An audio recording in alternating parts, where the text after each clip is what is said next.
Bakit? Nawawala po yata si Lolo. Igapos na to! Anong plano mo sa akin? Ang susunod na programa ay rated PG. Ito ay nangangailangan ng patnubay at gabay ng magulang para sa mga batang manunood.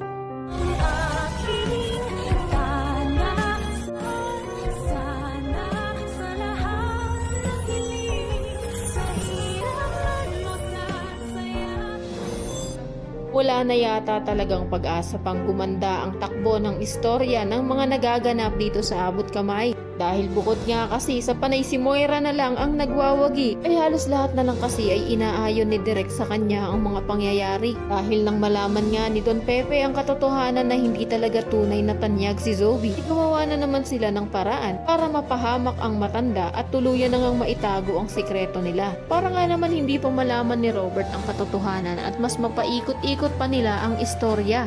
At habang nakasakay na nga sina Moira at Zoe sa sasakyan, ay medyo pinaasa pa tayo ni Direk dahil may humabol nga sa kanilang isang pulis. Ngunit hindi naman pala ito tutulong sa matanda na makatakas, kundi isa rin itong kakuntsaba ni Moira dahil pagkabukas niya nga ng trunk ng sasakyan at bumungad sa kanya ang matandang si Lolo Pepe, ay panigurado naman na tumanggap na naman ito ng bayad. Sinabihan pa nga ni Moira ang isang police officer na igapos niya na daw ang matanda. Wala na tuloy ng pag-asa si Lolo Pepe na makakatakas pa siya, pero gayon pa man ay nagmakaawa pa rin siya sa pulis na tulungan daw siya nitong makatakas. Pero nga dahil dito sa drama ay masama ang imahe ng mga pulis, kaya naman malaki ang tsansa na hindi siya maaawa sa matanda. Tanong pa ni Don Pepe na ano daw ba kasi ang gustong gawin sa kanya ni Moira. Sagot naman ni Moira na marami nga daw siyang gustong gawin, pero iisipin niya muna kung ano ang uunahin niya. Ito na kaya ang katapusan ng buhay ni Lolo Pepe? O subukan niya itong kumbinsihin na babayaran niya ng mas malaking halaga kaysa sa ino-offer ni Moira kapalit ng paglaya niya? Ano mga dapat niyo pang abangan? Kaya naman kung isa ka rin sa mga nagnanais na sana naman ay dumating ang assistant ni Lolo Pepe na si Ginito para masaklolohan ang Lolo Pepe ni Annalyn, ay pakiclick naman ang like at subscribe button. Maaari ka rin mag-iwan ng komento sa ibaba para sa iyong mga saloobin at suwestyon.